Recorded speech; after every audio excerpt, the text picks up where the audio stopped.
Hare Krishna, everyone. Welcome to this week's edition of the Hare Krishna Project podcast. This is episode number 106. A big thank you to everyone who can, yeah, I know, big woo. A big thank you to everyone who continues to tune in from all over the world. We have a global audience. I appreciate each and every one of you tuning in every week. Do not forget, if you're watching this on YouTube, to hit the all-important subscribe button, so you kept updated about future podcasts and future things happening here at the Hare Krishna Project. And if you're watching this on Facebook, please do like or follow, if you haven't already, the Hare Krishna Project Facebook page, so you kept updated about future things happening here as well. Okay, we're going back down under this week. We've been down under a few times. I'm absolutely delighted to welcome our 106th guest. It's Abhidheya Devi Dasi. Hare Krishna. Hare Krishna, Narada. Thanks so much for having me on as a guest. It's great to have you with us. Now, you and I feel like we've known each other for years. It might be years, actually. And we've certainly been in contact for about a year on a whole range of issues. And finally, we've got a date in the diary that works for us both to record this podcast, because we're in different parts of the world, different time zones, different seasons, different things to do every day. So I'm delighted that we've got this sorted. So it's breaking up, Narada. Sorry, Narada. No worries. I can still see you. Just so the viewers at home know, we've got a bit of a connection issue, we think, today. Can you still hear and see? I can still see you. I can still see you. Okay, you still there?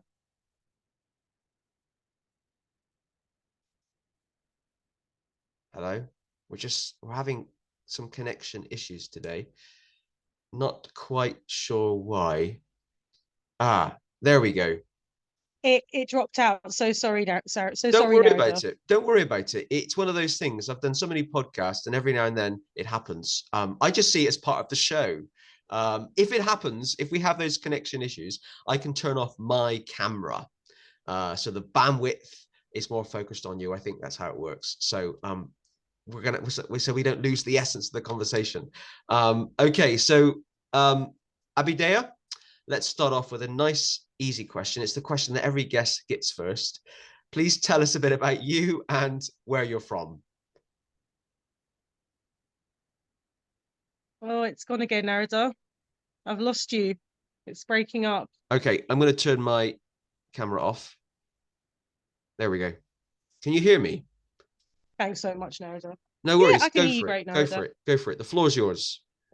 Awesome. Do you want to ask me the question again, just because it broke up and I didn't hear you ask the question? Yeah. Please tell us a bit about you and where you're from.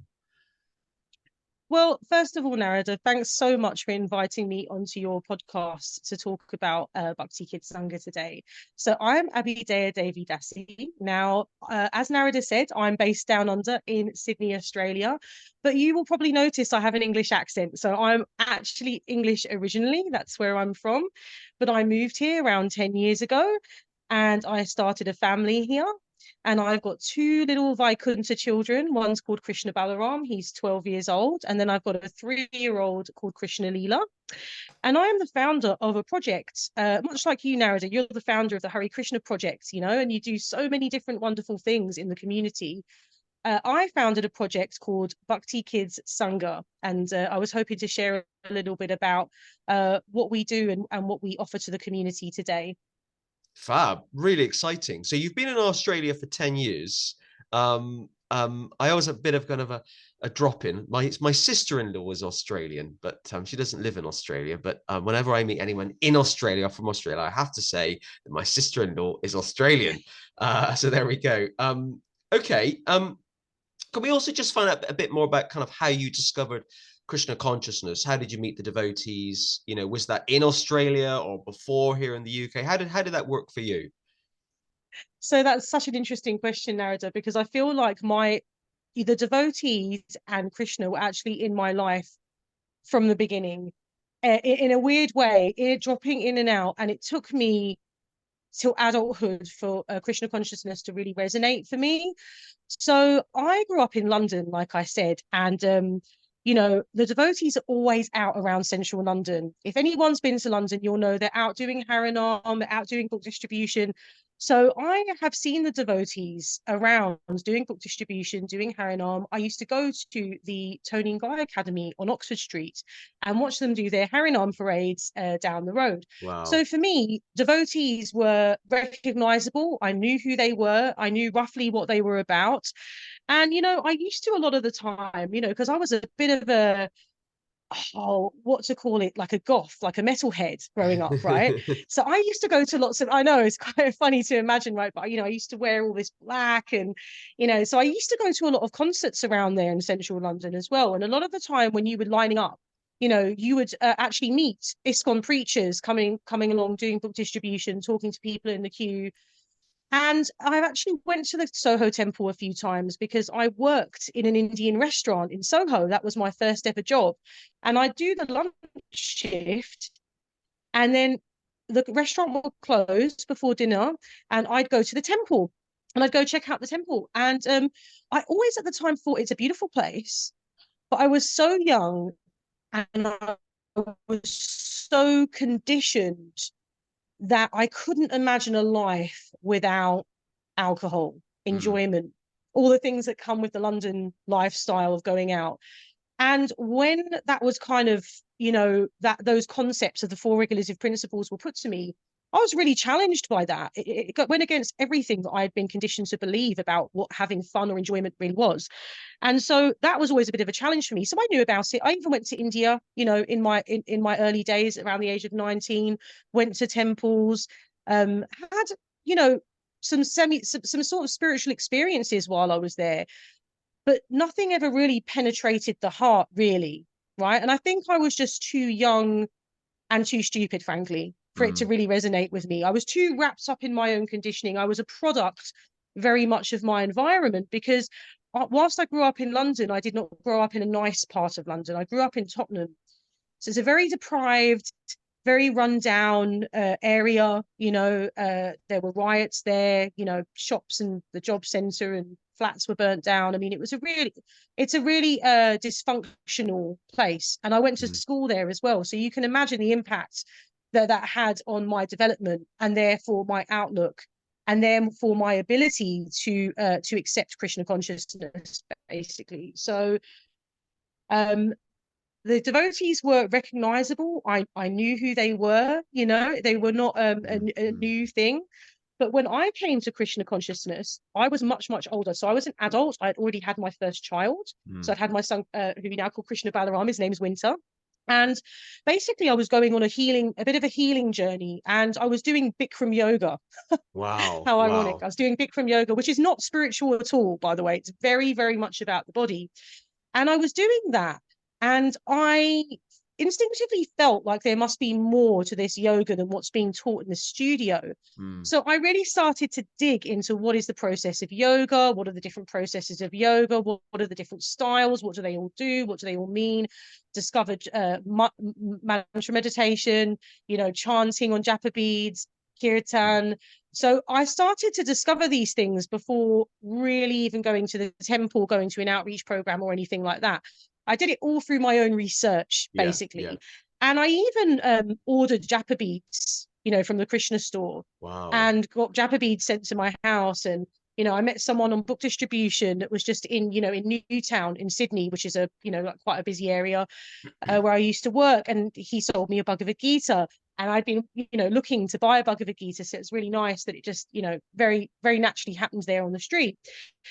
And I started to discover more and more and more about the off-the-mat yoga, right? The mat that isn't based in physical practices or kriyas or pranayamas or anything like that, that there's actually a whole depth to this yoga practice, and that the healing goes beyond the physical body. And I really started to see that, like, as I was doing these yoga practices, that my anxiety, not just my physical health was improving, but my mental health, my anxiety levels were going down. I was feeling a lot less defensive. I was feeling a lot happier. I was dealing with people in a much easier way. Like, my whole life improved, basically. But, without wanting to sound negative, I will share what happened when I went.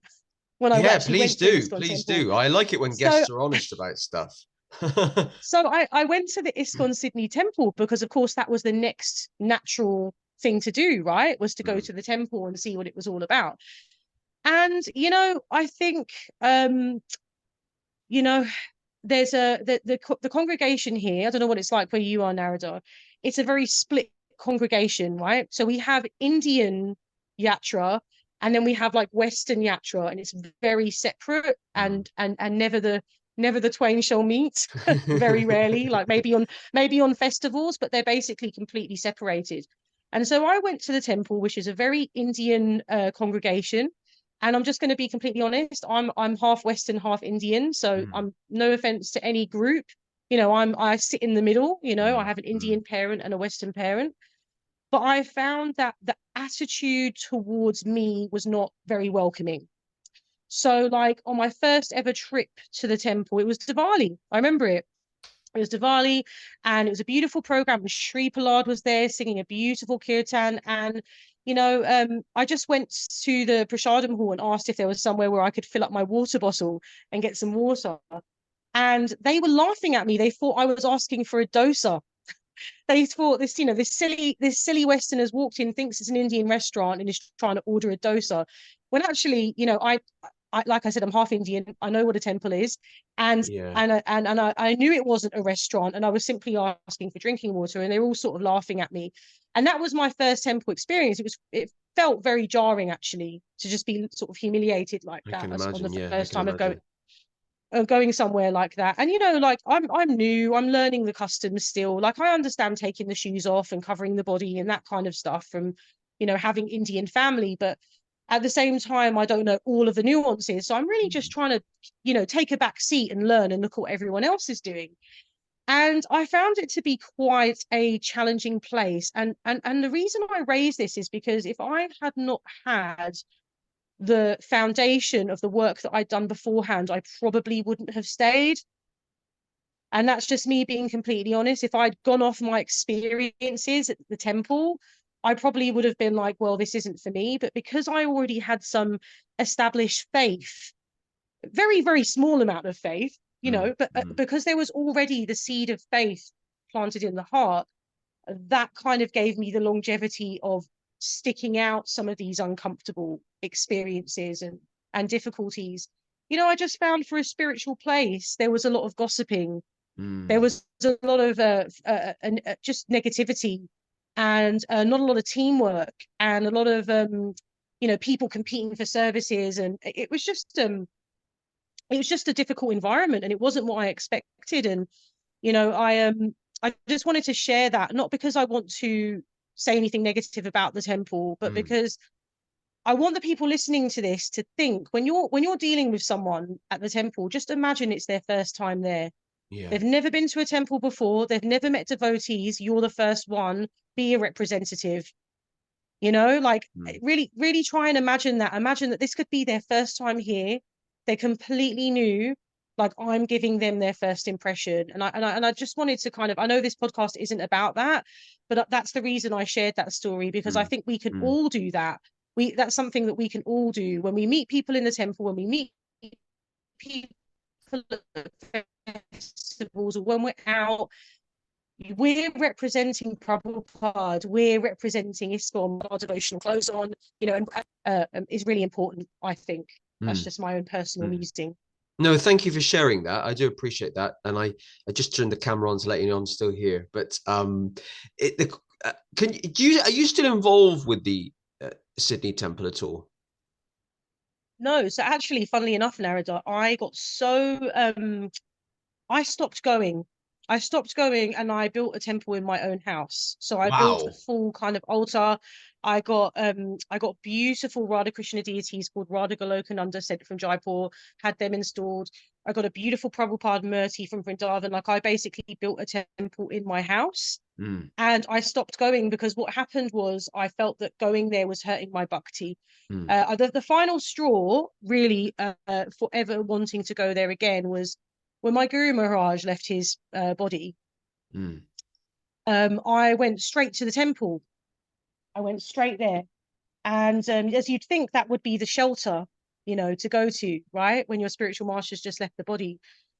But for some reason, a Mataji actually physically hurt me, physically What? dragged me out of the temple room and bruised all of the insides of my arms and actually physically hurt me. And that for me was a boundary that I can't cross, Mm, that physical boundary of someone hurting me physically. And that's when I made the decision that I was never going to go back there again. So, and I made a formal complaint. This is something that has been dealt mm, with and, mm, and, and hopefully put to bed. But it was not a very nice experience for me, Narada. And what was worse was that the people watching it thought that I'd done something wrong and I was being forcibly removed, as in dragged out of the temple. mm, mm, When actually she was trying to drag me inside. So there was a bit of a fight, basically. There was a physical, which is a very un-Vaishnav like behavior. And so for me, that really was the final nail in the coffin. I just thought I can't ever come back here again. There's a culture here that I can't even coexist around. And so I never went back. And what my family decided to do was move to a different yatra. Now, sometimes you just have to do extreme things in life. I went to Vrindavan when my spiritual master was leaving his body. And I was walking out of my hotel and walking to the temple every morning. And I thought, how lovely to just be able to go to the temple every day. And, and how beautiful is that? So I moved to New Gokul, which is a farming community 2 hours out of Sydney. And I have not looked back. It's absolutely wonderful. It's a beautiful community, lovely devotees, very wow, wow. it feels very old ISKCON. Prabhupada wanted farming communities and they are Prabhupada disciples involved in the running of New Gokul, and they have cow care, and there's a beautiful temple room, and it's just like night and day of the other temples. So I really would urge those who are not happy where they are, if they can move, and it's something that you can do, then it's worth doing. Mm, It really is, because it's like changed my life completely, and it's really helped my bhakti. I would say being in a temple that's favorable, being in a temple um that's nurturing, that's community driven, that's focused around, all of the things that Prabhupada taught us. I mean, rather than like the gossiping and fighting and one-upmanship, that's what's really important. mm, mm. I really love your attitude as well. And you seem, even though you left that temple in Sydney, you've kind of, you've not given up. A lot of people will give up after that point on Krishna consciousness or Bhakti yoga. You thought, right, I'm still going to carry the flag of Krishna consciousness. I'm just going to move elsewhere. And I really like that attitude and that approach of yours. A devotee once said to me, Prabhupada's built a house that the world can live in. If you don't like the room you're in, go in the other room and start a party. That's what she said to me. And I said, that's a Yeah. really, really good advice. And I wondered whether I should share about the incident of getting assaulted in the temple, right? Mm, Because I don't want to offend anyone, and I also don't even want to offend the person that did it, right? But at the same time, I feel like I have to share these things because I'm hoping that people can take away from watching this interview that mm, how we mm, treat people in the temple is really important. Like, we can literally be the difference of what stops someone from coming back. mm, And we have to be aware of that in how we deal with people. And fighting in the temple, I mean, surely is not something that's acceptable. So that's the reason why I shared that story, because we can all be ambassadors in our own way. And it's mm, not mm, to put pressure on ourselves and think that we have to be some pure perfect devotee. No, but I'm just talking about our conduct. It's just simply how we talk to each other, how we interact with each other at the temple when we see a new person and they might make a mistake, like, something silly, like, some small thing, like they might try and wander in with their shoes on or something. You correct them with kindness and love. You don't mm. humiliate them. Yeah, and And that's chastise the them kind and of, stuff. And yeah, yeah.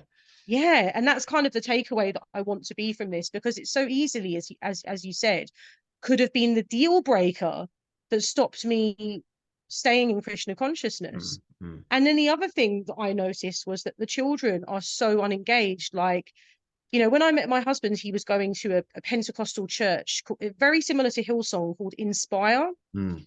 And he was shocked when he came to the temple and there was like children just running around in the car park, jumping on cars and like just running around. And he was just like, couldn't believe it. He couldn't believe it, because in the church, they have like full kids programs, a child care. I mean, they've got everything, right? There's no children running around in the car park. And so he was really, really shocked by that. And he said, don't you have somewhere for them to go? Don't you have somewhere for them to play? And I was going through the process of connecting my own son because he was about 5 or 6 when I became a devotee, and then all of a sudden, mum's a vegetarian, mum's sort of changed a bit. So I was trying to introduce Krishna consciousness to him in a gentle way, and I was finding that there weren't really many resources and there wasn't anyone to ask, or there wasn't, even couldn't even enroll him in the Sunday school at the temple, because every time I enrolled him online, it just mysteriously disappeared. There was just like his block there between us and them, couldn't quite get him involved. One kid told him in the car park once, you can't be a devotee if you're not Indian. My goodness. And I think that again, he was very similar to me. He realized that this is not a place for me to nurture bhakti, and that's why I built the temple in the house. And that's when his bhakti really matured, and he really, I think, accepted Krishna consciousness as a lifestyle, was when we started practicing at home in our home temple. It was separate from the temple community. Thank you for sharing that. I do really, really appreciate it. And in one sense, what you've just said leads us nicely on to the next question, the kind of main thing we're going to talk about today. I would love for you to tell us a bit about the Bhakti Kids Sangha, and also what's come from that, the Bhakti Kids Sangha podcast. What are they? And why do they play an important role within the Hare Krishna movement? So Narada, such a big question. So I've broken it down into sections. Firstly, Fab. I just wanted to say a little bit about how I started and what the inspiration was. So, like, COVID caused a lot of inspiration, I think, with devotees. There was a lot of downsides to COVID, but there were actually a few upsides in that there were a lot of really cool projects that started in COVID, and a lot of really cool books written and released, and creative things that came out of people when they were at home and they had to be creative about how they were going to do service, because all temples were closed, right? We couldn't socialize with each other. And so I had been wanting to do something related to children, and I've been kind of, really, really hard to find, well, what books are out there? What information is there? Everything that is there is really old, like really old fashioned, like written for Prabhupada's time, which is great. But now the challenges are different. TV isn't the problem. It's smartphones and vaping. Like TV is so 2000 and late. Like that's not even a thing now. Do you know what I mean? Like the challenges have changed for parents, right? Like in the UK, they're actually banning disposable vapes right now because of this, right? But this is what our children are dealing with, and none of the material was up to date. And so I've been wanting to do something about that, but worrying about how qualified am I? Do I really have the resources? Is anyone even gonna, like just not taking the plunge, basically. And then COVID happened. And I noticed that my kid was really, really suffering. The online learning, the sitting behind a computer, he was really, like, honestly, nowadays he was miserable behind that, doing that online learning thing. It did more harm than good, the online COVID learning for children, I think. And so I thought, okay, I'm a yoga teacher. I'm going to live stream yoga, because everyone was going into panic mode and charging for virtual classes and blah, blah, blah, because they were trying to keep their income stream going. I did free streamed kids yoga. And then I also did classes for mums as well, like classes for menstruation, classes for the care of the mother as well. And so we started live streaming those. And, me and my son would do it together. So I'm a teacher, and he would demonstrate the poses, and he'd even like play the singing bowl at the end. And, we do a little class together. And so it started as an Instagram, started as an online platform on Instagram and Facebook. And then it kind of grew, kind of took on a life of its own. And all of my various crazy passions and interests have kind of come together. And if you don't mind, Narada, I'd love to share a slideshow just to show some pictures of go ahead. Of what we're offering and what we're doing, and all these different facets and how they all kind of come together and what we're offering the community. So I will just you should be able to share easily now you're a co-host. Brilliant. I'm just bringing it up now. All right. Can you see my slides, Narada? Yes, I can see them.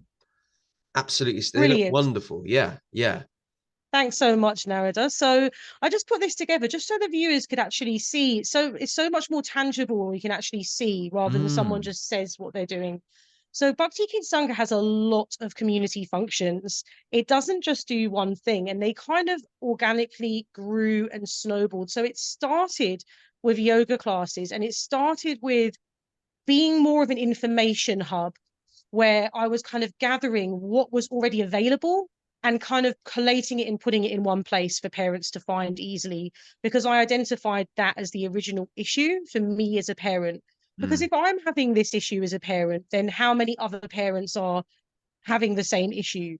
You know, I was Yeah, that yeah. also dawned on me as well. So I started to put together this kind of hub, if you like, and then from there, more things came. So I'll just share with you those.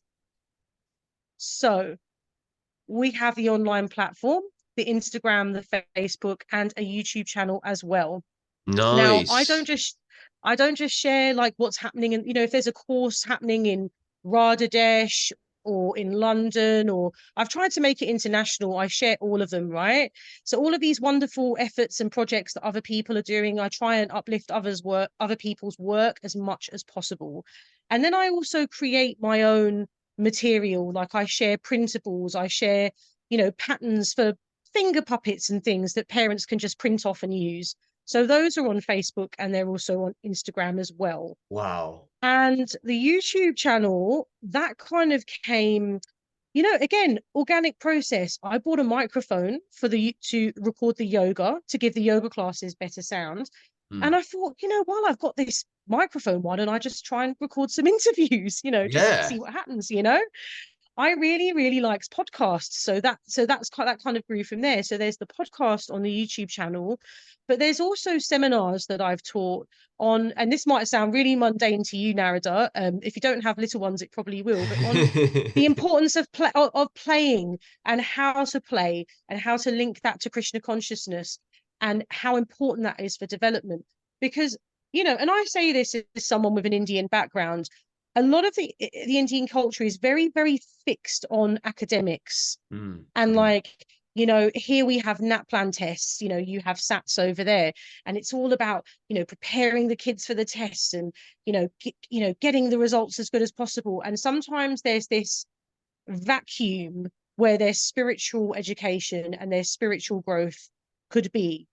Mm. And I try to kind of put together these seminars to say, hey, parents, like, look, it's actually easy and affordable to immerse your children in Krishna consciousness, especially when they're really little.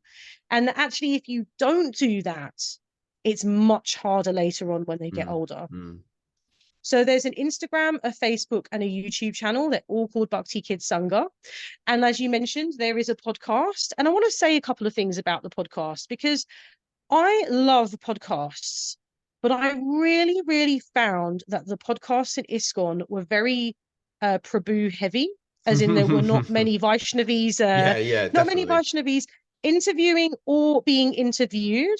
And any projects that would be, or any books that were being released by Vaishnavis or anything like that, you know, they weren't being, they weren't getting any airtime. That's how or at least that was my perception, right? Yeah, yeah. And in fact, whenever I asked, like, oh, could we have some more Vaishnavi guests? Could we have, I actually get met with quite a lot of animosity and aggression and defensiveness.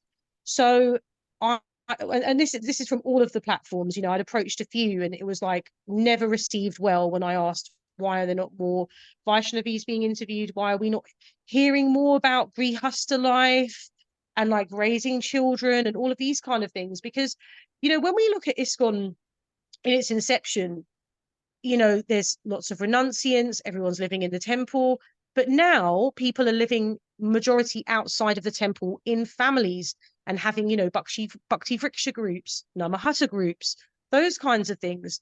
So the congregation's changed. And I feel like sometimes the structure of the organization has not adapted for that change. Mm. So Mm. where is the provision for all of these people and their families, right? So I felt like a good place to start is with some grassroots conversations. Mm. So I interview a lot of Vaishnavis, but I also interview a lot of Prabhus as well. And I interview teachers, authors, anyone who's released a children's book or who runs a school. You'll see some of the guests here. Jaya Daini, she runs the Krishna Balaram Community Day School in Vrindavan. She's the principal. That's a Wow. huge service that she's doing, right? And she established a school, running a spiritual school in the Dham from the ground up, established a school there. And then, of course, a Mataji that knows no introduction, Her Grace Narayani Devi Dasi. I was the Yeah, first yeah. person to speak to her about, Wow. women initiating in ISKCON, and it was her first public statement after she got stopped from My initiating by the goodness. GBC. So, My all of the, goodness. and at the time, I remember thinking, how is this not already out there? Like, how are we not talking about this stuff? And I really wanted to bring those conversations out. I'm not saying that I'm an expert. I'm literally just someone who asks very simple questions and then asks the experts. And then it's them and what they say that's really the focus Mm. of the interviews. So Gaurangi Gandharvika Devi Dasi, she's from the Bhakti Kids Congregational, ISKCON Congregational Development Ministry. She's made lots of wonderful books for children. I did an episode on autism, with an educational minister from ISKCON, who has lots of experience in working with families with autistic children, because these are all things that I found through my journey in ISKCON are controversial in ISKCON. Whether people have neurodiversity, whether Mm. there's domestic violence, whether there's people with mental health issues, like all of these things were kind of very kind of swept under the rug, shall we say. And so I wanted to kind of bring some of those topics out. And I know, Narada, you're the same. You do that on your podcast, don't you? Mm, You have these, absolutely. Absolutely. you have sometimes difficult conversations when they need to be had in an Mm, appropriate way. And that's what, I've tried to do in my own small way as well. mm, The late Prana Prabhu, dear friend of mine, he created a Bhakti learning online learning platform, which won awards outside of ISKCON as an online learning platform, talking about Sanskrit, and we've interviewed teachers, authors, rappers, the young, the old, everything in between, and just covered a diverse range of subjects and topics, from the difficult to the fun. I've tried to get, some, I had a 15-year-old young Vaishnavi come on, and talk about her experience in ISKCON, because how often are we actually listening to the children and the youth about what they need and want? That was also a concern. mm, We're mm, very good at telling them what they need and want, but when are we actually asking them what they need and want? So I also mm, try to speak to them, and I bring them on, and I get them to teach scripture classes on the YouTube channel, and teach classes by kids, for kids, mm. interviews with kids about their experience in ISKCON. And I think that's really important, to give kids a voice. So the podcast was mainly to give a voice to some of the people that were not really getting much of a public platform, and who I felt, you know, needed to be, basically, Mm, because they're doing mm. such good work. I mean, I hope that's not sounding too strong, but I felt like these people are doing such amazing services and work. It kind of needs to be out there. Yeah, yeah, I agree completely. And you and I, without putting words into your mouth, I feel that you and I like to support the underdog, and we like to support the Yes, voice, or give a voice to the voiceless. And because when absolutely. I started my podcast a while ago, I kind of wanted not to interview sannyasis and temple presidents. I mean, they've all got stories to tell, but everyone else interviews them. I want to be different. I want to stand out and break the mold. And you're doing the same with the Bhakti Kids Sangha Yeah. podcast, and you've had Jake Emlyn, actually. I can see him there Yes. on the left. He's Yeah. very well known in the UK, and yeah, it's great. It's such a selection of guests as well. Can I ask a question about the Vaishnavis that you've had on? Why was there Yeah. such resistance from other podcasters or other senior people in ISKCON as to why they couldn't come on and be interviewed? So one answer I got from someone who was involved in, I know there was another ISKCON podcast, like I think it was the Honest Man's podcast, and those sorts of podcasts. I think it's called something like that, but I Right. think that could be the name. And like, I sort of asked them, and they just said, like, that no women want to talk. That's what I kept getting told. Women My don't want to goodness. speak. Women don't want to put themselves out there, and they couldn't find even a presenter. They were saying they couldn't find a presenter for a woman's podcast, and because I did think about doing a Vaishnavi podcast, but I thought, you know what, my passion is children and families, and I'm going to stick with what my passion is. And actually that was a good decision, because, you know, then Sharadiya Rasa brought out Sadhvi Sangha, and now there is a Vaishnavi podcast. So a devotee was inspired to do that. Yeah, So it's very untrue that no Vaishnavis want to speak, because clearly they do, you know, because 2 Vaishnavis started a podcast there. And when I approached a lot of these guests, they all said to me, you know, they were surprised even to be asked, you know, and I'm thinking, but you've put so much work and time into this project, why would you not be asked? You know, let's just take Rukmini, for example. There, you know, she's very well qualified. You know, she's worked with families with autistic children, neurodiverse people for a long time. And then she's also an educational minister in ISKCON Canada. So she's very well qualified to come on and speak about these things. And these people I just felt like they were not, there was just a vacuum. When you look at all the other podcasts, like you said, it's all the sannyasis, it's the temple presidents. It's almost like the same merry-go-round of guests going round and round and round, and the same topics, frankly.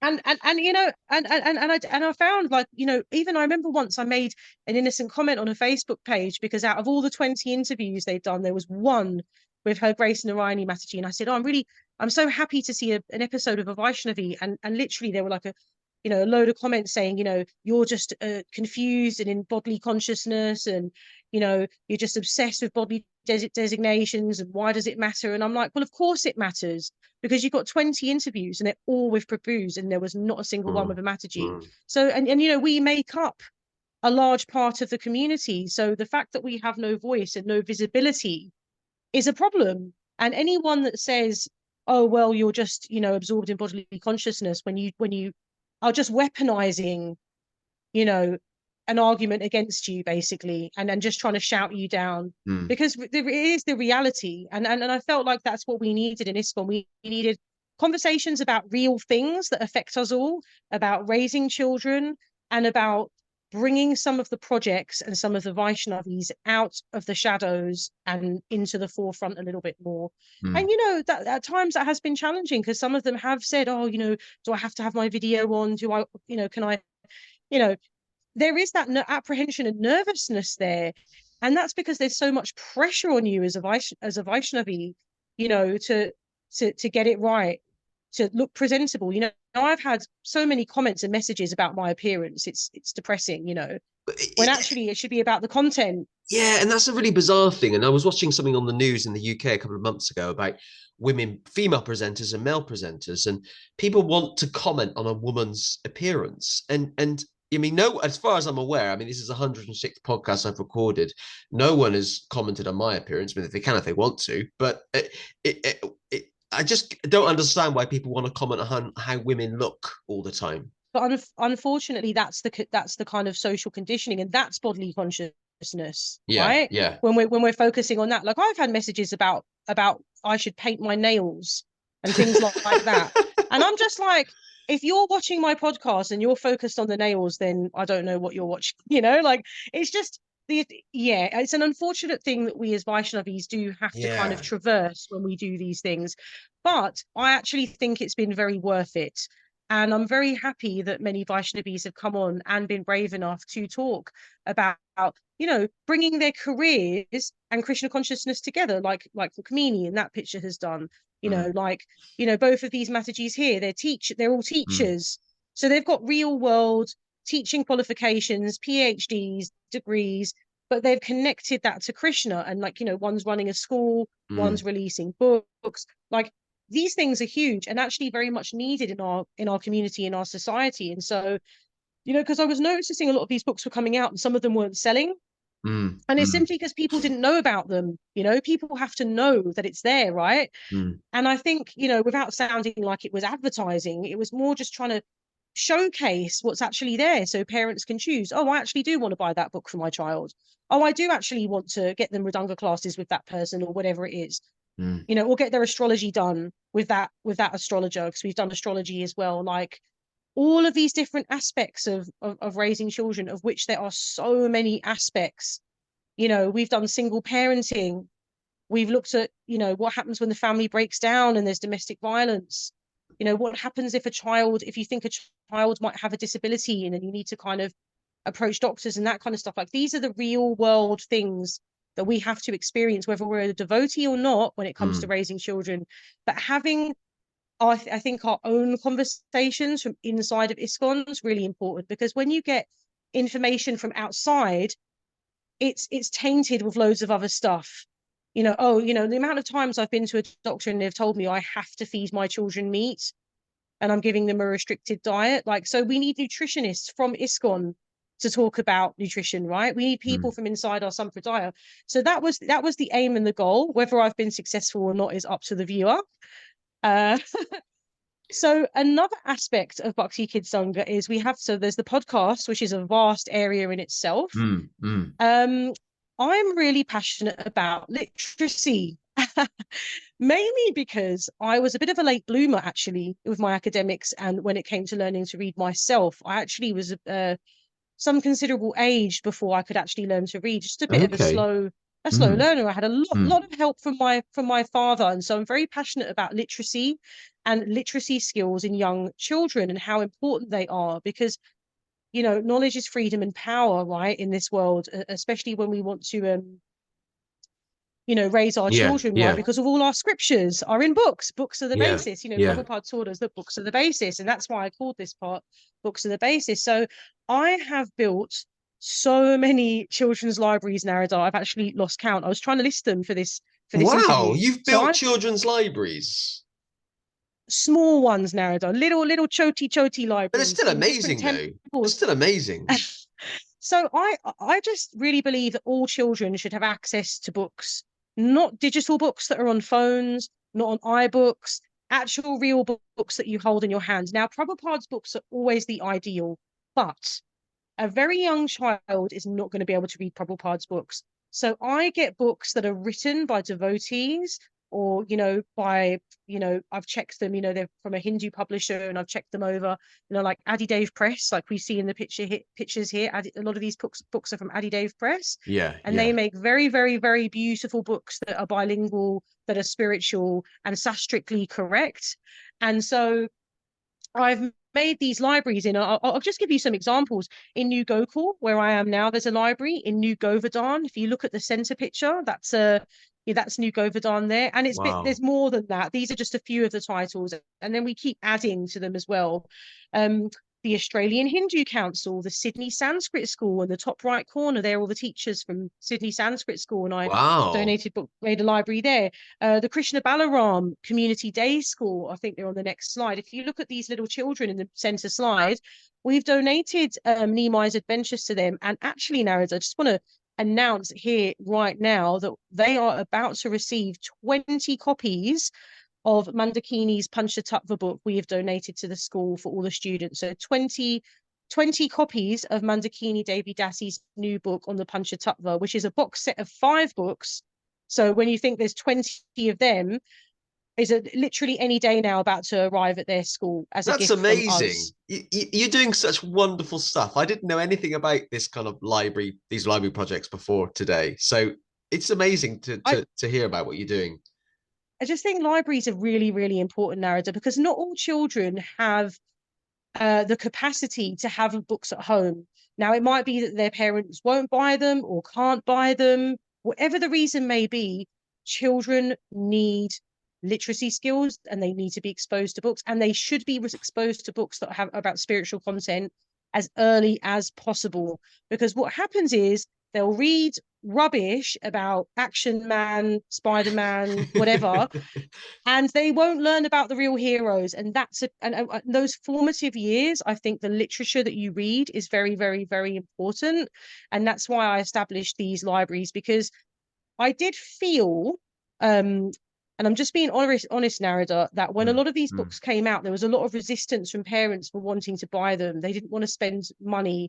There's lots of emphasis in ISKCON about things being free or by donation. But when you produce a book and you print a book and then you put it on Amazon, there's going to be a cost. And I think we have to just kind of accept that. And we're very, very happy to put our hand in our pocket and pay for academic programs and QMON and, you know, all of this kind of like exam preparation stuff that we force our children to go through. So why not, you know, spend a little Lakshmi on some beautiful spiritual books for our children? Now, I just found that that wasn't really happening in the community here. This is just has been my experience. It might not be the same in other countries. It's just how it was here for me. So I went and bought the books and made the library so the children could see them anyway when they were at the temple. So I just bypassed the parents and put the libraries where the children would have access. So we've donated to individual schools like the Krishna Balaram Community Day School, like Sydney Sanskrit School. Wow. If the picture in the top right is Sri Mandir, which was the first Hindu temple here in Sydney. I think there's a few more in the middle there, the Sri Ram temple, which is, you know, not an ISKCON center. So we've actually gone further. We've gone outside of ISKCON and established libraries in all different centers. So Sri Ram temple, and you'll see some children here from the Sydney congregation who we donated books to. So we've donated books to individual children, right? Wow. With parents who have like either recently come here, or they're, you know, they might be in a single parent family or something like that, where there might only be one income.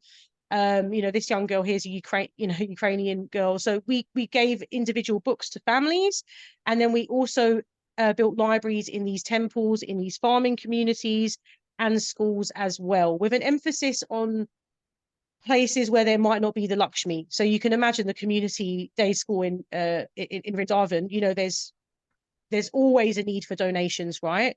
There's always a need for resources. So we have sent them books as well. So books are the basis. And do you go know, ahead, Narada. I was just going to ask, do you know how many children's books you have distributed so far?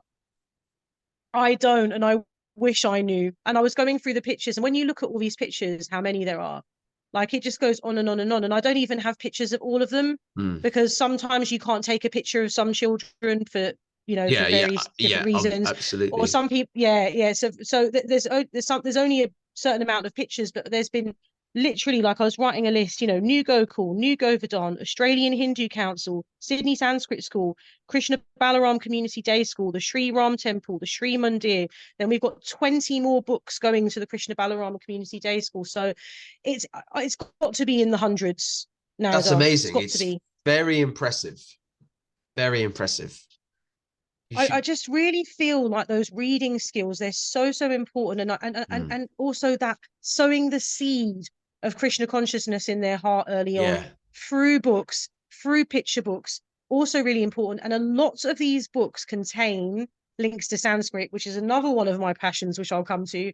You know, a lot of these books are bilingual. They've got the verses in the original languages.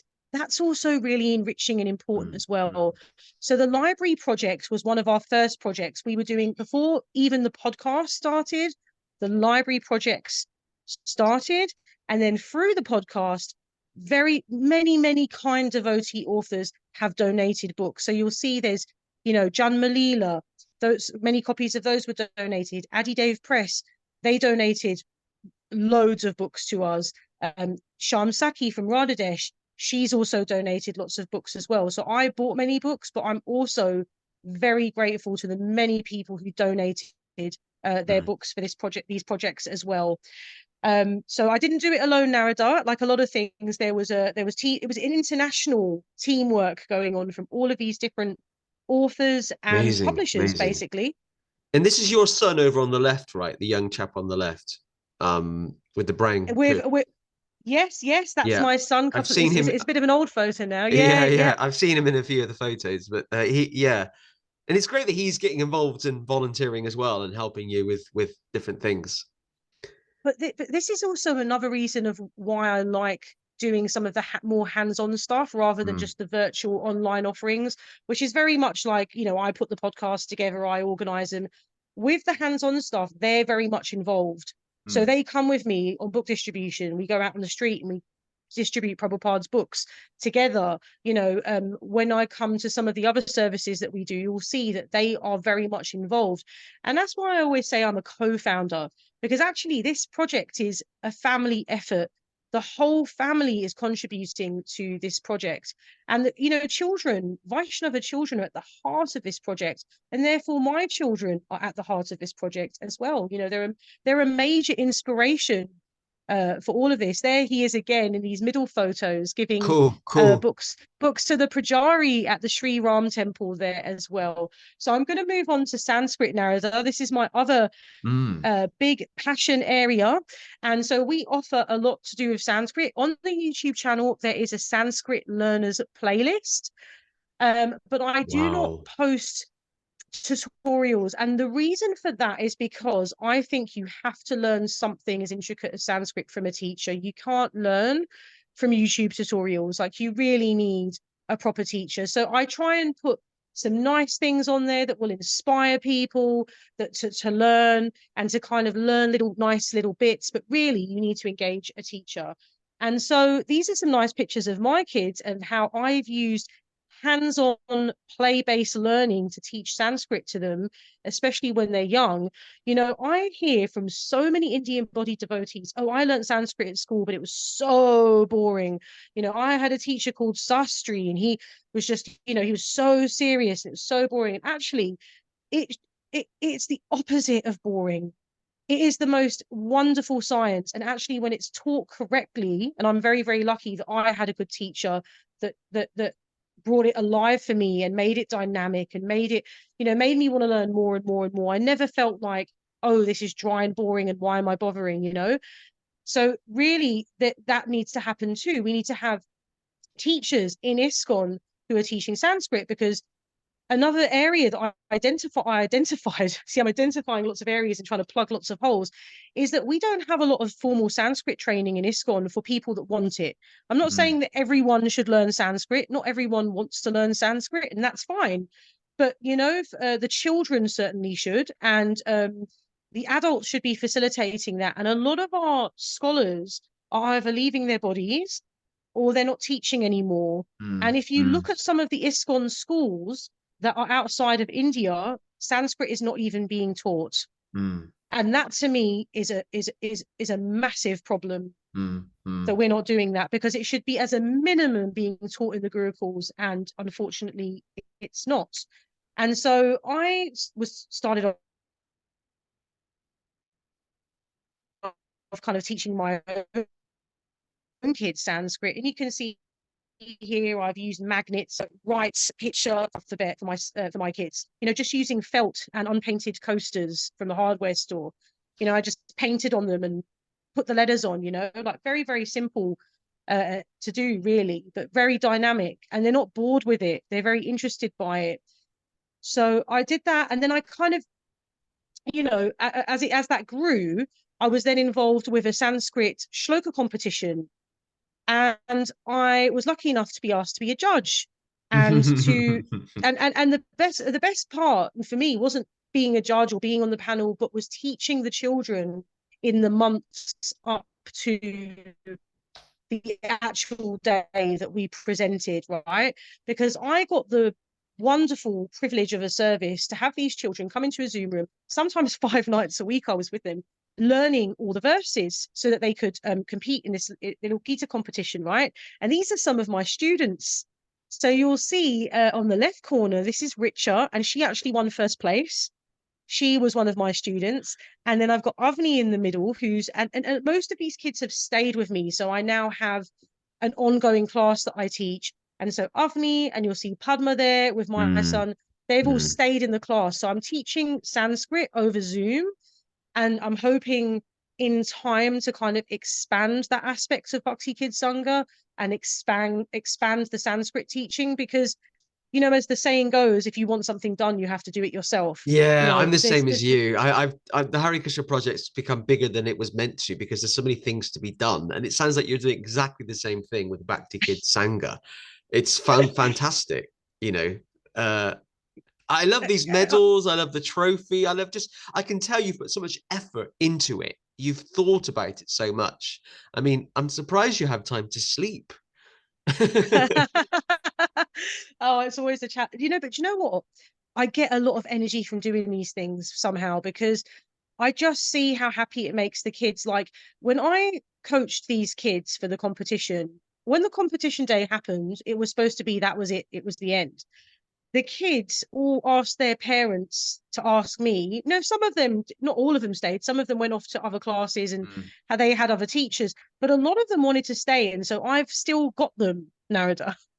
After, Purushottam month has come and gone, and I've still Yeah. got them, and they're still, they did school holiday classes even, term ended, and then I had 4 of them for school holiday classes because they just didn't want to stop. They just wanted Yeah. to keep going, right? So that's how dynamic and exciting Sanskrit learning should be. It should be that they don't want to stop, that they want to come to class. They've got a thirst for it, and that's the kind of level of excitement that we should be giving them, I think, when we're teaching them. And so this is, honestly, just a lucky privilege. I study Sanskrit. I'm by no means an expert. I'm still learning. I've got a master. I'm teaching elementary level Sanskrit to these kids, not, high levels of grammar and Sandhi and so on. It's very elementary level, but that's what's required in ISKCON because we don't have anything. So we're going from the ground up, basically, especially outside of India. When we're inside of India, yes, there's Sanskrit teachers. And I think, in London, some of the schools, they have Sanskrit teacher. But here in Australia, no Sanskrit being taught in the Gurukul. So I've got kids from New Govardhan that come to my Zoom classes, because there's no Sanskrit. So it's not that I want to sound negative, but what I'm saying is right, we can see this is an issue. How can we change that? We need teachers.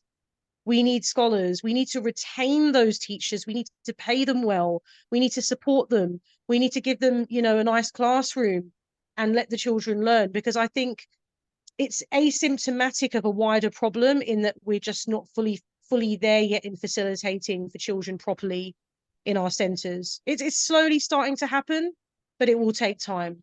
So this is just a sweet little slide, because when I teach, I try and teach through pictures and through using pictures of the children themselves, and also through using Srila Prabhupada and Krishna as the examples.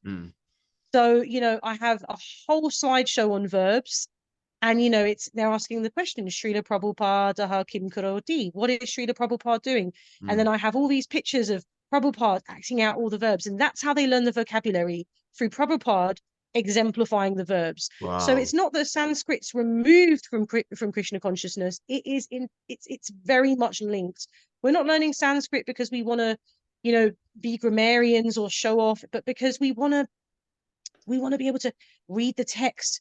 We want to be able to pronounce the text as best we can. We want to be able to understand the meaning, if we're so inclined, and then pass that on to our children. So, Sanskrit teachings, I think, should be very high up on the agenda of anyone who's involved in education or in establishing a school. So here's a quote by Prabhupada himself. This is from a letter. Sanskrit should be compulsory for our children to learn, and anyone who has an elementary knowledge of the alphabet and grammar should begin to teach it. Wow. So Prabhupada said many, many times that children should learn English and Sanskrit. As adults, we might not have, the inclination to learn Sanskrit, and that's fine. But it should be at least offered to the children and in schools. So I have tried in my own small way to do that as best I can. Like I said, I'm not an expert, but as best I can, I've tried. So we're coming up to the last few things. I know there's a lot of things. It's amazing. I'm loving this said, podcast because it's just so colorful. All these images, it's wonderful. Thank you for putting this together. Thanks so much, Narada, because I did put this together just for today, just to kind of show, because like I said, if I just sat here and spoke to you about this, it'd be very sort of one-dimensional, right? But now you're really seeing it in action. You're going, oh, right. Oh, so I can see what she's saying and why she's so motivated about these things when you see the pictures. And how, like, it started off as just like, well, it's just going to be an Instagram and a Facebook, and it ended up being like all of these different projects in one under an umbrella of Bhakti Kids Sangha. It's kind of crazy. It's amazing. So the pop-up events are the newest thing that we've started doing, because COVID's been and gone. We don't have all of the rules. Temples are up and running again. And kids programs, not every temple has a kids program, and if they do, it might be a Sunday school, and what provision is there for children. So I started doing these pop-up events at New Gokul, which is the actual where I'm based. And they have been super supportive, super, just encouraging to do this project. And you can see from the pictures, we basically go and pitch up a marquee, because it's very, very hot here in Australia. So you have to have shade for children.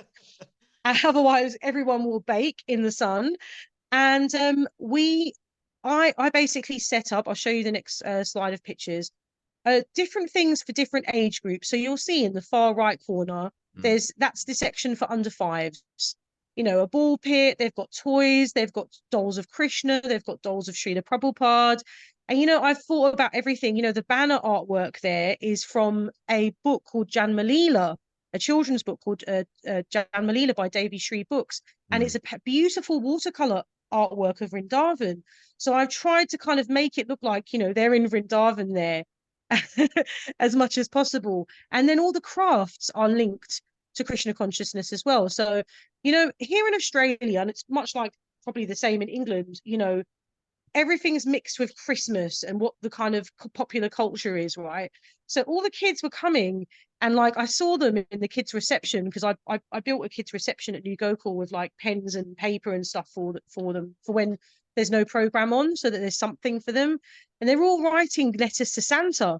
So I thought, you know what, instead of fighting that, let's just go with it. They're obviously celebrating Christmas as well. So I got Radha Krishna Christmas ornaments. They've made Radha Krishna Christmas ornaments for their tree. They've made cows, because cows are a big part of New Gokul, the cow care program, excuse me. So they've made these moving, walking puppets of these beautiful cows. And there's again, you see the books. I'm very passionate. The books run throughout everything, the podcast, the tents, everything that I do. You'll see that literacy is a cornerstone.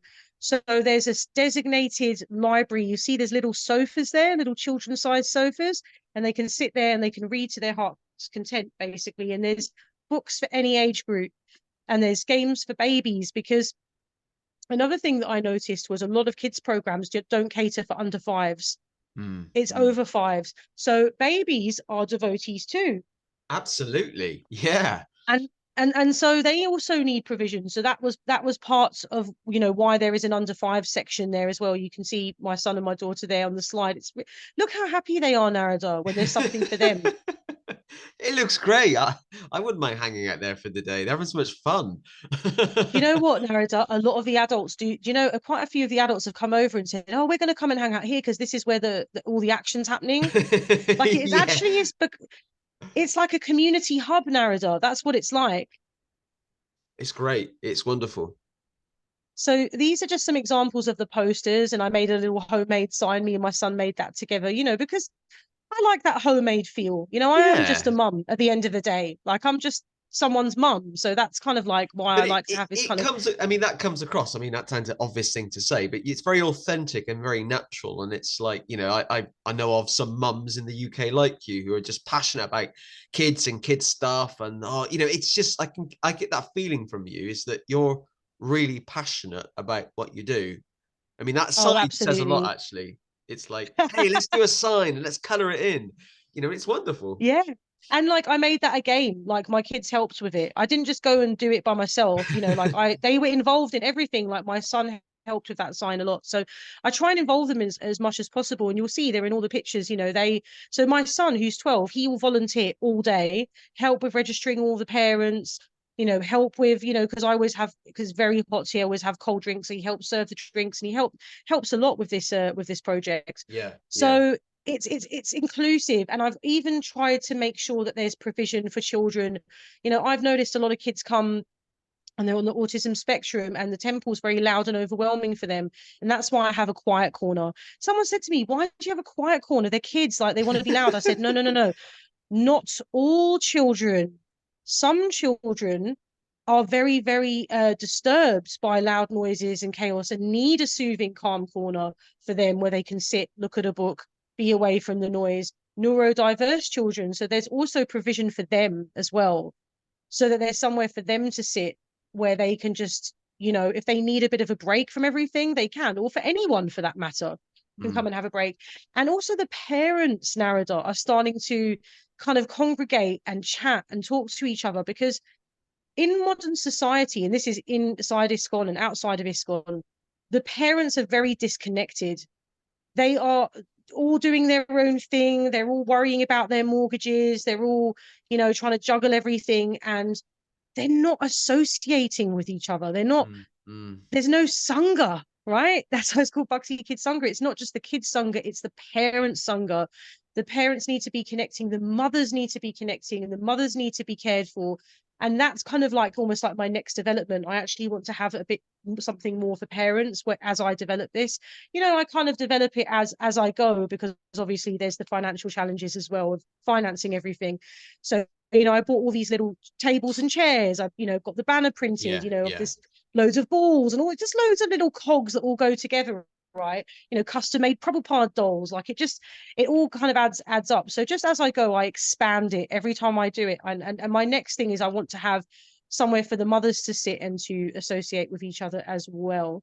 So we have an under 5 sensory play, we have crafts, and we have outdoor games. And I have cricket. You can't see it because it's further up the lawn, but we have cricket for the older children as well, who are a bit old for the, for the toys and the crafting. And cricket's very popular in Australia, isn't it? I think. Oh, maybe. Massively. And because a lot of the visitors are Indian devotees, they all love cricket as well. So cricket was great. So all the I find, and this is just a natural thing, Narada, a lot of the older boys and the dads will go and play cricket away from the tent, away from the little kids. And then a lot of the mothers will stay and help with the crafts and help me out and, with the younger children. And it just seems to be a natural kind of thing that happens when I've done these services. And it's very nice. And, it's very nice sometimes to see parents connecting with their kids.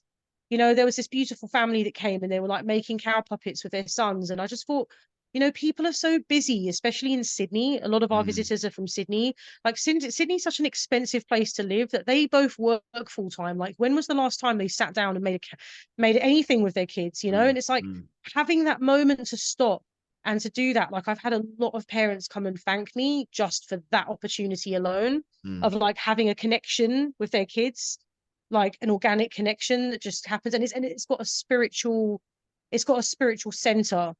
So of course it makes it so much more real and authentic when it has a spiritual center. So that's that's kind of what's happening there with the pop-up events. And I promise this is the last. No worries. I'm really liking this. You can take as long as you want. It's fine. Narada, I feel like I've just talked and you haven't been able to get a word in edgeways. I'm so sorry.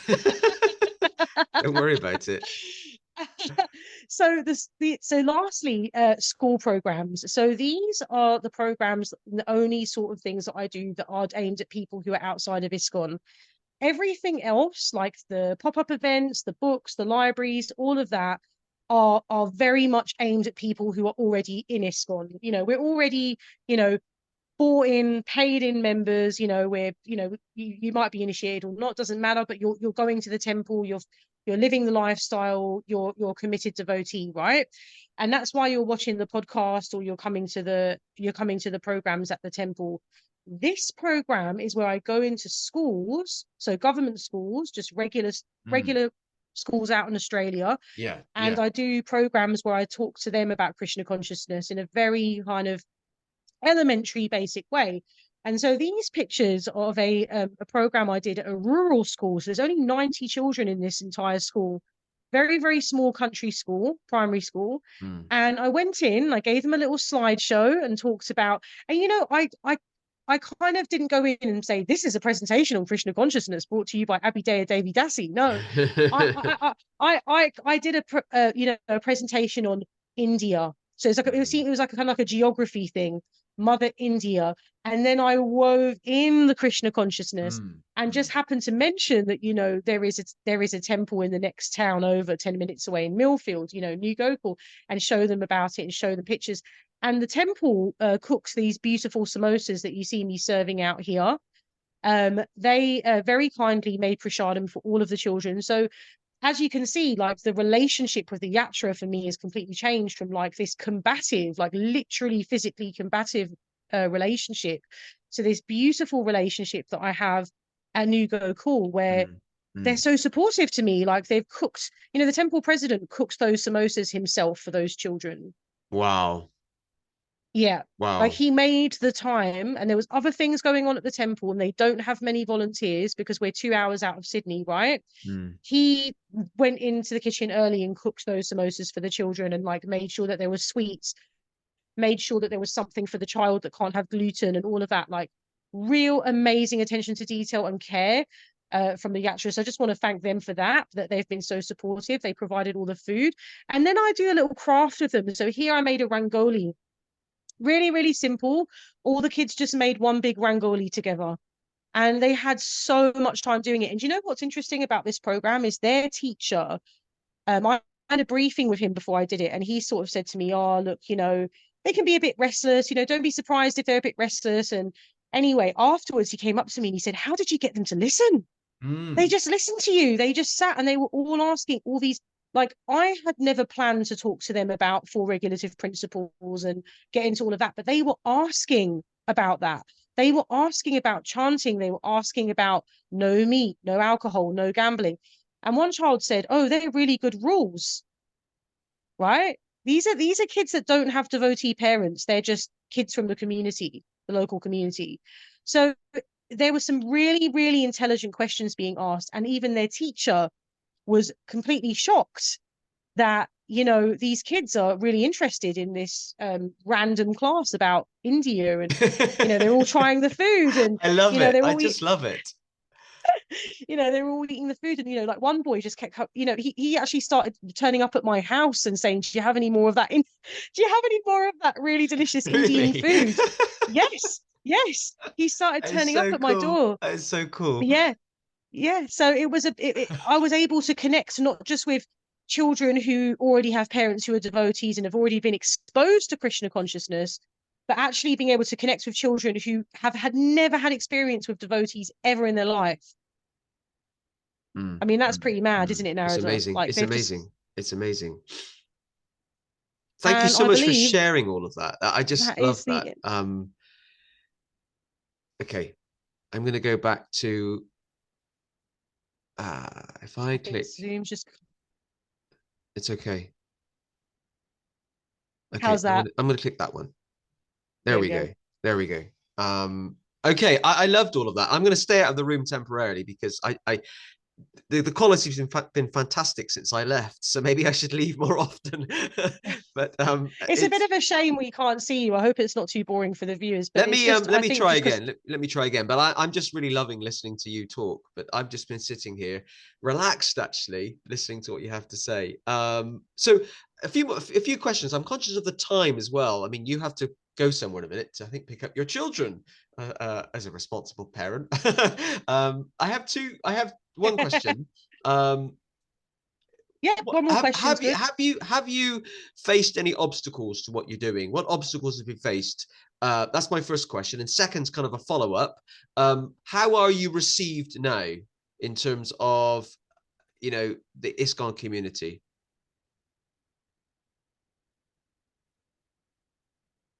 So that's an interesting question. Like when I started Narada, I had this kind of like naive thought that, because I was a parent and I was kind of thirsting for a podcast that would address issues that related to my ashram and those kind of things. I kind of thought that maybe the other parents would be the same.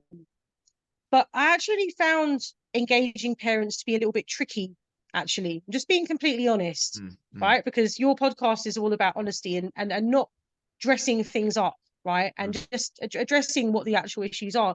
And I found that there was just like a layer of apathy within the community when it came to children. Like the parents were sort of dropping them off at the temple and going, "Okay, off to do sadhana now. That's it. mm, They're mm, they're they're there." And they're literally kind of like running around, breaking things, jumping on cars, running mm. around. It's dangerous, and it causes damage to the temple as well. So there was an issue of supervision. There's an issue, and look, I don't want to sound like I'm accusing parents because they also want to come do their sadhana and all of that. And I actually think that it should be, the temple should provide something at least some of the time so that parents can do that. right? That's why I've got these pop-up events, so that parents can nip into the kirtan and enjoy it for a bit, so that they can chant, some of their rounds, and their child's engaged and safe. So, there's a layer of apathy when it comes to children in ISKCON. And the more I kind of asked questions, and one of my big things when I first started was I wanted a school. I really, really wanted a school here in Australia. We do have a school, but it's quite inaccessible where it is. It's kind of in a floodplain. It's a beautiful place. It's a wonderful place. Like, I've interviewed many, many devotees from that yatra, and I love that yatra. But Australia is a complex landscape. And so there's a floodplain there. It naturally floods. It's not the temple's fault, but it's the landscape, right? And there's not much housing, and it's quite rural. So it's inaccessible because of those reasons. It's you can't just move to where this school is. So I was really, really, really pushing and hoping that the powers that be might open another school that's a bit more accessible to the rest of us. Um, and I realized the more I kind of went on and on about ISKCON education in schools, that it was almost like people were sort of backing away from the crazy school lady, who keeps going on about the schools. And then that's when I kind of really started to learn about, child abuse in ISKCON, some of the history that's gone on in ISKCON. And that's why there's this almost, don't want to talk about it, don't even want to approach that subject, don't even want to go there, because it's like, well, once bitten, twice shy. They don't want to go there again with the education thing.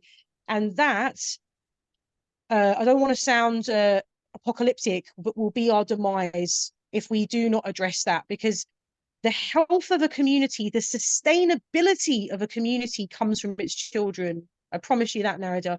We can go out and preach and do book distribution and get people off the street all day, but the people who will stay are our second generation children, and we are woefully neglecting them as a community. I'm sorry, I know that's a really strong thing to say, but we are. Because when you go like to the Christian church, or there's plenty of Muslim schools and Christian schools and camps here in Australia, but we only have one ISKCON school.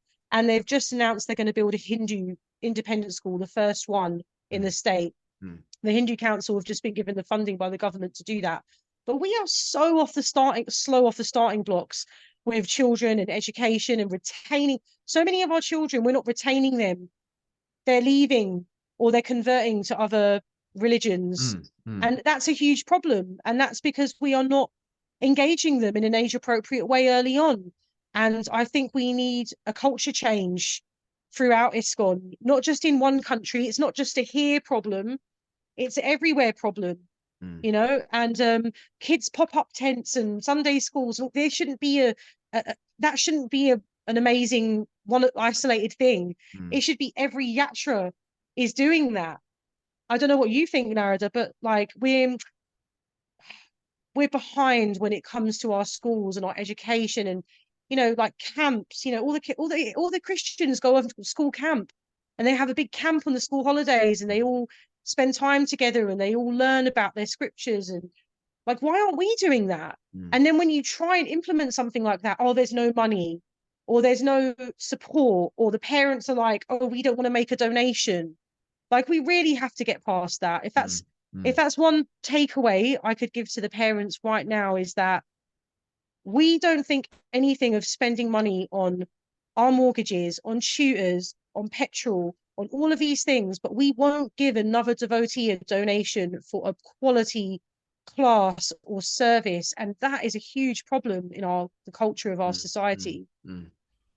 Yeah, I agree with everything you've just said, by the way. And for all of its faults, I often Christianity's got a lot of good things going for it too, in terms of it's just better organized and better resourced, and we can learn a lot from our Christian brothers and sisters in terms of how to do things, and having effective Sunday schools. They shouldn't just be add-ons with gazebos in the garden, in the church, whatever. They should be absolutely fixed, and mostly every church I know in Britain has a Sunday school. They've probably done it since the 1800s without fail, and they're just very successful. And You're absolutely Yeah. right. And I think the frustration might be, I mean, I don't know the situation in Australia, is the temple might say we've got no money. That isn't true. They're just not spending the money on this particular thing. They've got money, they're just spending it elsewhere. Oh yes. It's Yes. And it would ring be nice to have fenced. that. Yeah, It would be nice to have that transparency, though, wouldn't it, Narada? Of yeah, just the honesty of like, well, okay, but actually they'll say there's no money, but there's money for, let's set up a kirtan project, for the yoga community to try and bring them in. Okay, well, we've got money for that. So what about our own youth, our own children, yeah, literally our own yeah. children? And Prabhupada told us, you know, these souls are attracted to us because we're devotee parents, they're Vaikuntha children. Mm, So to overlook that is to cherry pick Prabhupada's teachings, isn't it? Because we're saying, oh, well, books are the basis, and book distribution, and by hook and by crook, give them a book, but we're not, Gurukul is our most important project. Prabhupada said that. mm, mm, Now, okay, Gurukul failed the first time around, but lots of things fail the first time around. I've failed more times than I've had successes in my life. I haven't just laid down on the ground and given up. Yes, it failed Gurukul mm, in the first initial wave of when we attempted, but that does not mean that we cannot do it properly. And in some places it is. You look at the Gurukul in Watford, in England over there. They have a very progressive, beautiful little school there with about 60 students, very good principal. There's a model right there. But when you say to someone like, in management, like, oh, could we not do that here? It's like, oh, a school, that's like so low down on the agenda. Like that's mm, just nowhere. It's not even on the agenda. mm, And mm, I think that will be, like I said, it will be our demise, because mm, you can't sustain something without the youth coming up and replacing you. Who's going to be the temple presidents? Who's going to give the classes? Who's going to, who is going to take over from us? Well, we ignored them, and so they left. mm, The end. mm, Do we really want that to be what happens to our to the Prabhupada's movement, this collective house that we're all supposed to be living in? You mm, know, a lot comes back to going back to those fundamentals of Prabhupada's message, mm, and instructions of, you know, these children, they're Vaikuntha children. We should not neglect them. Gurukul is our most important project. You know, child is the father of man. Therefore, do not neglect them. Like all of these things, like Prabhupada told us again and again and again how important children are.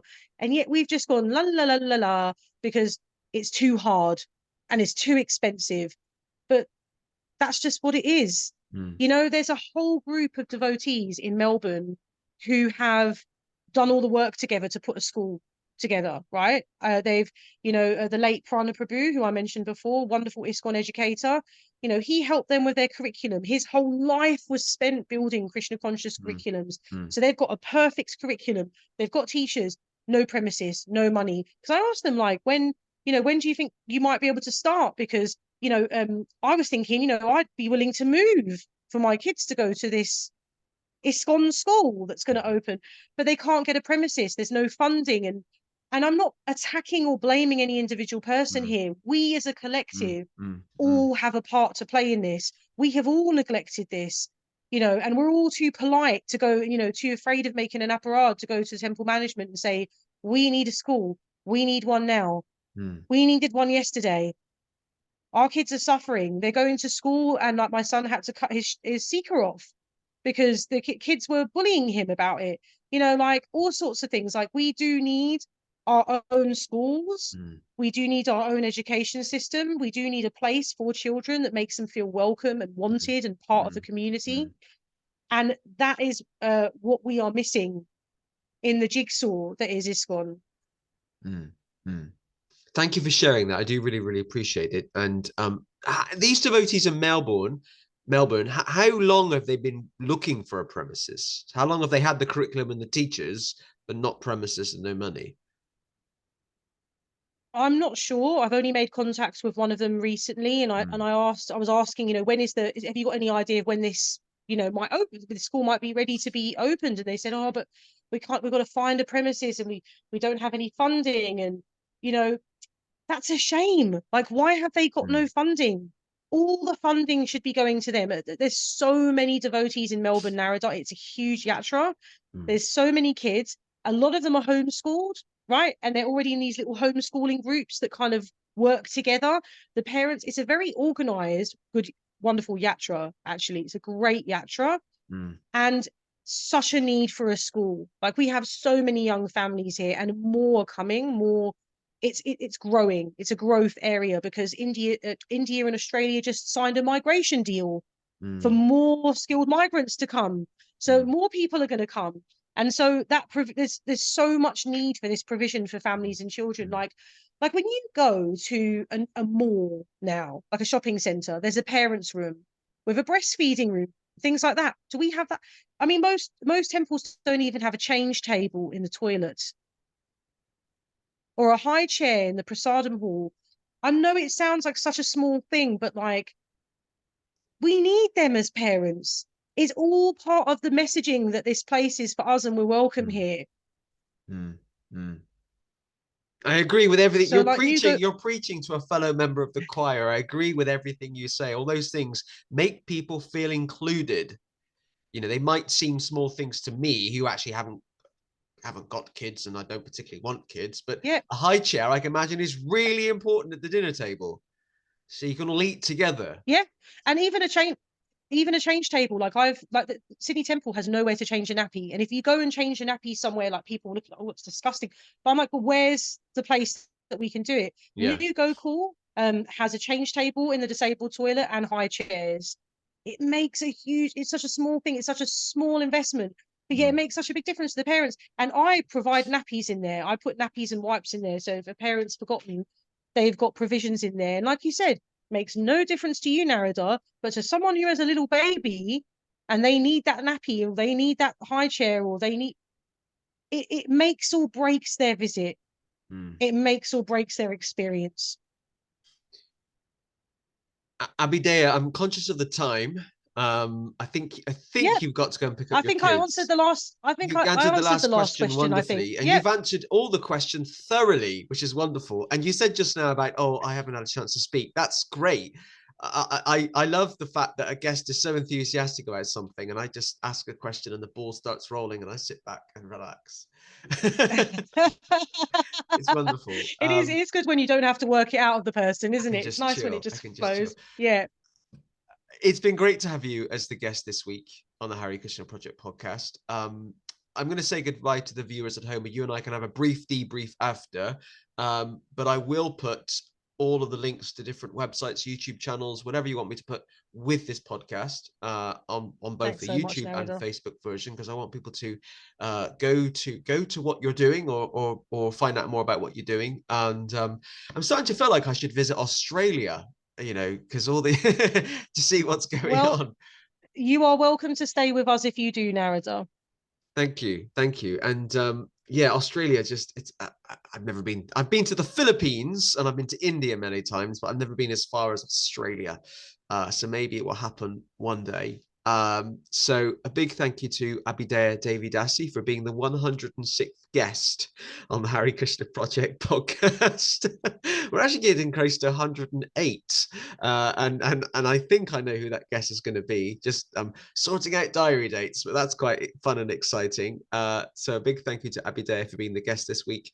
Do not forget, if you're watching this on YouTube, to hit the all-important subscribe button so you can be kept updated about future podcasts. And also, if you're watching this on Facebook, like or follow the Hare Krishna Project Facebook page. And please do send constructive feedback. I do love to hear from people. I always hear from people after every podcast, but I always appreciate it if the feedback is constructive. What do you want to see more or less of? So until next week, I'll see you all soon. Thank you. Hare Krishna.